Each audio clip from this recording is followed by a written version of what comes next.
Good morning student. आज अपन M.Com final EFM में cooperative management के बारे में पढ़ेंगे। उसमें अपने कोऑपरेटिव का अर्थ, उद्देश्य, ये चीज़ें पढ़ चुके हैं, परिभाषाएं।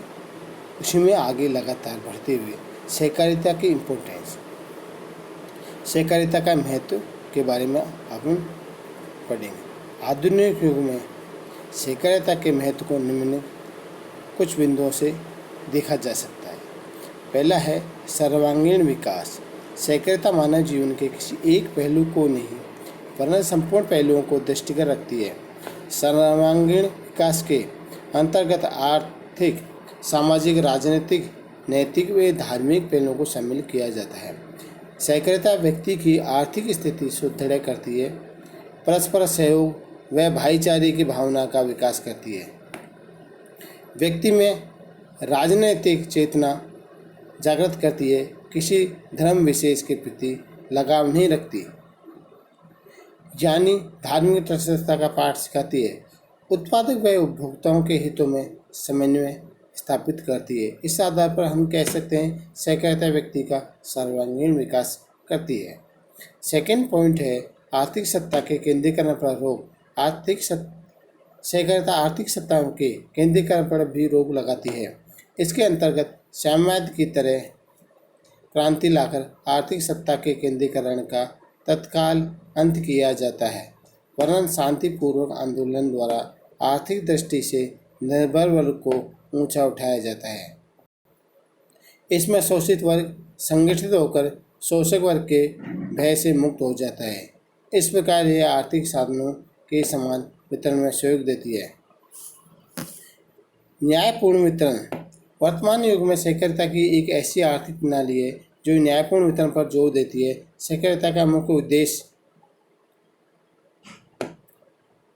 लाभ कमाना नहीं होता, वरन सदस्यों को उचित मूल्य पर वस्तुएं व सेवाएं उपलब्ध करवाना होता है। इसके अलावा सहकारी समितियों के पास जो अधिक व लाभ शेष रहता है उसका वेतन सदस्यों में मतानुसार कर दिया जाता है।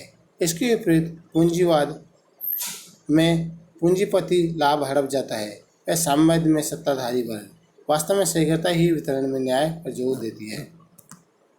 चौथा पॉइंट शांतिपूर्ण आंदोलन। सामाजिक व आर्थिक ढांचे में धीरे धीरे परिवर्तन लाना ही सहकारी आंदोलन की विशेषता है। यह पूंजीवाद, साम्यवाद, नक्सलवाद आदि के विचारों से सहमत नहीं है। यह मनुष्यों की इच्छाओं को देखता है और उसको ऊंचा उठाने व शोषित वर्ग को मुक्त करवाने की ओर ध्यान देता है। लेडलाक के शब्दों में सहकारी आंदोलन बिना अवांछनीय तरीकों तथा हिंसा का सहारा लिए सामाजिक लक्ष्य प्राप्ति का साधन है। सहकारिता शांतिपूर्ण क्रांति लाने वाला आंदोलन है। इसमें किसी भी व्यवस्था की बुराइयों को दूर करने का प्रयास किया जाता है, संपूर्ण व्यवस्था को समाप्त करने का नहीं। शोषण के भय से मुक्ति। सहकारिता एक ऐसे समाज की स्थापना करती है जो भय मुक्त हो, जिसका अपना स्वतंत्र अस्तित्व हो। ऐसे समाज में प्रबंध व श्रम में परस्पर संघर्ष नहीं होता तथा उपभोक्ता वर्ग को शुद्ध व सही मूल्य पर वस्तुएं प्राप्त होती हैं। कृषकों को अपनी उपज का उचित मूल्य प्राप्त होता है। निर्बल वर्ग पूंजीपति वर्ग के भय से मुक्ति होता है। सहकारिता ने मध्यस्थों को समाप्त करने पर भी बल दिया है। इसका उद्देश्य दूसरों की संपत्ति का हनन नहीं करना, वरन अपने ही परिश्रम से संपन्नता प्राप्त करने की भावना भरना है। ऐसा समाज की ही शोषण के भय से मुक्त होकर विकास की ओर अग्रसर हो सकता है। छठा, प्रजातांत्रिक भावना का विकास। सहकारिता प्रजातंत्र की जड़ें मजबूत करने पर बल देती है। इसके अंतर्गत जाति, धर्म, लिंग आदि के आधार पर कोई भेदभाव नहीं किया जाता तथा सभी व्यक्तियों को मत देने व मत प्राप्त करने का समान अधिकार होता है। समिति के सभी सदस्य समिति के कार्यों में हाथ बांटने के अधिकारी होते हैं। तथा समिति स्वशासित संस्था होती है जो अपने सदस्यों को लोकतंत्र का पाठ सिखाती है। आत्म सहायता तथा पारस्परिक सहायता। सहकारिता आत्म सहायता तथा पारस्परिक सहायता के सिद्धांत पर आधारित है। सामान्यतः सहकारी समिति ऐसे व्यक्तियों द्वारा बनाई जाती है जो आर्थिक दृष्टि से निर्बल व कमज़ोर होते हैं। ऐसे व्यक्तियों का व्यक्तिगत महत्व कुछ नहीं होता, अतः अपने व्यक्तिगत हितों की रक्षा के लिए वे मिलकर एक संगठन बना लेते हैं, जिससे वे पहले की अपेक्षा अधिक शक्तिशाली हो जाते हैं, जिससे कोई शक्तिशाली वर्ग उनके हितों पर कुठाराघात नहीं कर सके और वे अपनी आत्मरक्षा परस्पर सहायता द्वारा कर सके। इसमें सदस्य एक दूसरे की सहायता करते हुए स्वयं की सहायता करते हैं। सामाजिक कल्याण पर बल। सहकारिता केवल व्यक्ति के आर्थिक कल्याण पर ही बल नहीं देती, वरन उसके सामाजिक व नैतिक कल्याण पर भी बल देती है। सहकारिता का उद्देश्य एक ऐसे व्यक्ति की भलाई नहीं करना है, वरन संपूर्ण समाज समुदाय का विकास करना है। यही कारण है कि सहकारिता मानवीय मूल्यों पर सबसे अधिक जोर देती है। इसके अंतर्गत निर्धन व्यक्तियों के हितों की रक्षा सामूहिक प्रयत्नों से की जाती है। वह लाभ का वितरण न्यायोचित तरीके से किया जाता है। ऐसे आंदोलनों से ही सार्वजनिक कल्याण संभव है। सहकारिता मध्यम मार्ग। सहकारिता में पूंजीवाद समाजवादी समाप्त करने का प्रयास किया जाता है। इन दोनों के बीच एक मार्ग है। जब पूंजीवाद की तरह आर्थिक असमानता एवं शोषण का कोई स्थान नहीं है। सहकारिता आर्थिक सत्ता के केंद्रीकरण को रोकने में सहायक होती है। इस प्रकार इसमें व्यक्तिगत स्वतंत्रता का हनन व राज्य नियंत्रण भी सम्मिलित नहीं है। यह एक शांतिपूर्ण आंदोलन है जो पूंजीवाद तथा समाजवाद की बुराइयों का अंत करते हुए आर्थिक विकास का मार्ग प्रशस्त करता है। इस प्रकार यह एक व्यवहारिक आंदोलन है। अवसर की समानता। सहकारिता सभी व्यक्तियों को समान आर्थिक अवसर उपलब्ध कराती है। प्रजातांत्रिक नियंत्रण व न्यायोचित वितरण के कारण सहकारिता के अंतर्गत प्रत्येक व्यक्ति को अपने व्यवसाय के चुनाव की स्वतंत्रता होती है। साधनहीन व्यक्ति अपने सीमित साधनों का संकलन कर समिति का गठन करके अपने उद्देश्यों की पूर्ति के लिए कार्य कर सकते हैं। सहकारिता के अंतर्गत वर्ग भेद नहीं किया जाता है। इसमें व्यक्ति को अपनी आजीविका के लिए समान आर्थिक अवसर प्राप्त होते हैं। जीवन स्तर में सुधार। सहकारी संस्थाएं मध्यस्थों को समाप्त करती हैं। इससे उपभोक्ता व उत्पादक दोनों के हितों की रक्षा होती है। कृषक को सस्ती साख मिलती है, उसको सस्ती व उचित मूल्य पर कृषि संबंधी वस्तुएं जैसे बीज, खाद आदि मिल जाते हैं। इससे उत्पादन लागत कम आती है। समितियां सदस्यों की उपज का श्रेणीकरण करती है तथा मंडियों में उनके उपज का विक्रय करती है, जिससे उन्हें उपज का उचित मूल्य मिल जाता है। इस प्रकार सहकारिता कृषकों की आय बढ़ाकर उनके जीवन स्तर को उन्नत करने में योगदान देती है। ये उपभोक्ताओं को भी सस्ती व अच्छी वस्तुएं उपलब्ध करवाकर उनकी आय को बढ़ाती है। इस प्रकार सहकारी समितियां सदस्यों के जीवन स्तर में सुधार करने का प्रयास करती हैं। राष्ट्रीय आय में वृद्धि। सहकारी समितियां कृषि व अन्य उत्पादन बढ़ाने के लिए विभिन्न प्रकार की सुविधाएं व सेवाएं प्रदान करती हैं। ये साख सुविधाएं कृषि उपकरणों, खाद, बीज, कीटनाशक दवाइयों, विपणन व भंडार व्यवस्था आदि द्वारा कृषि उत्पादन में वृद्धि करती हैं। औद्योगिक सहकारी समितियां दस्तकारों व लघु उद्यमियों की सहायता कर उत्पादन बढ़ाती हैं। इसी प्रकार औद्योगिक समितियां उत्पादन कार्यों में सहयोग देकर उत्पादन बढ़ाती हैं। ग्रामीण क्षेत्रों में साख सुविधाएं उपलब्ध कराकर ग्रामीण रोजगार में वृद्धि करती हैं। इस प्रकार सहकारिता कृषि, उद्योग, व्यापार, गृह निर्माण, सेवा आदि सभी प्रकार की क्रियाओं में योगदान देती है।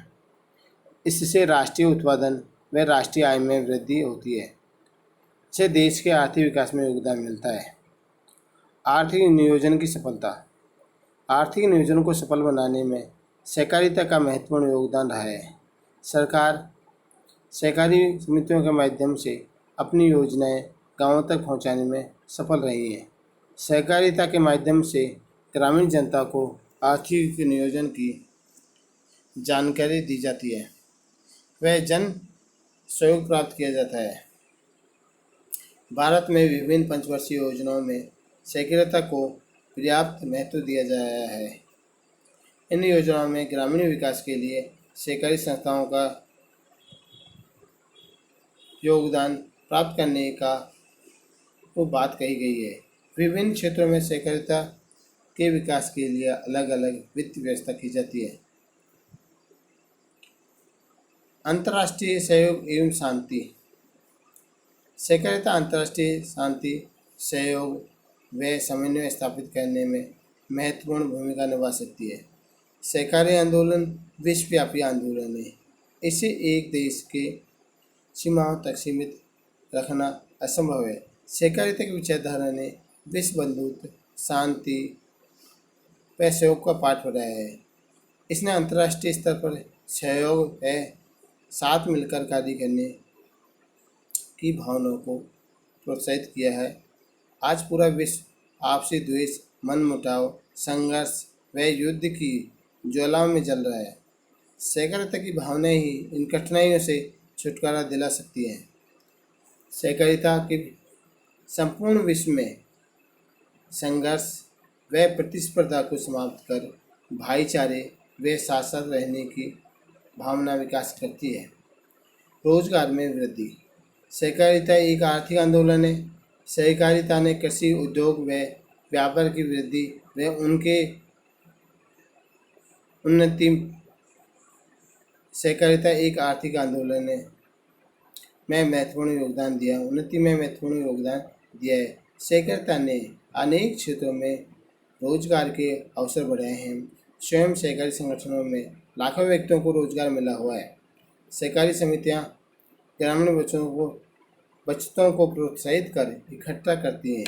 इस बचत को उत्पादन कार्यों में लगाया जाता है। इससे अनेक व्यक्तियों को रोजगार मिला है। सीमित साधनों वाले व्यक्ति मिलकर अपने साधनों को इकट्ठा कर कोई न कोई उत्पादन कार्य आरंभ कर देते हैं। इससे भी अनेक व्यक्तियों को रोजगार मिलता है। उपयुक्त वितरण से स्पष्ट है कि सहकारिता वास्तव में एक सर्वोत्तम संगठन है जो परस्पर प्रेम व भाईचारे की भावना उत्पन्न कर व्यक्तियों के सर्वांगीण विकास पर बल देती है। सहकारिता के लाभ दिए गए हैं, ये हम आगे पढ़ेंगे। सहकारिता के लाभ के अंतर्गत लाभ के स्थान पर सेवा मुख्य उद्देश्य है।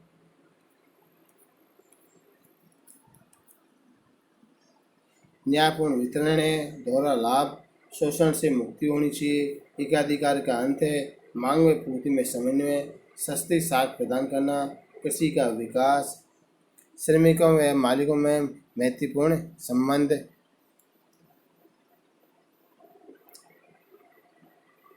सट्टी का अंत, पूंजी निर्माण में योगदान, लघु व कुटीर उद्योगों को प्रोत्साहन, मूल्य पर नियंत्रण, रोजगार में सहायक, संचय व कालाबाजारी पर रोक, उत्पादन में वृद्धि, संतुलित विकास, वस्तुओं को प्रोत्साहन, आर्थिक विकास, बैंकिंग विकास। सामाजिक लाभ भी इसमें दिए गए हैं। इसके अंतर्गत पारस्परिक सहयोग व भाईचारा, सामूहिक अधिकार, जीवन स्तर पर सुधार ऊंचा उठाना, जीवन स्तर को ऊंचा उठाना, राष्ट्रीय आय का समान वितरण, शोषण का अंत है, आर्थिक सत्ता का विकेंद्रीकरण, सामाजिक परिवर्तन, स्वार्थ की भावना का त्याग, अधिकतम सामाजिक कल्याण, जागरूकता उत्पन्न करना, दुर्बलों की सुरक्षा। तीसरा पॉइंट इसमें राजनीतिक लाभ, चौथा नैतिक धार्मिक लाभ और शिक्षात्मक लाभ। इन सभी को हम आगे पढ़ेंगे। धन्यवाद।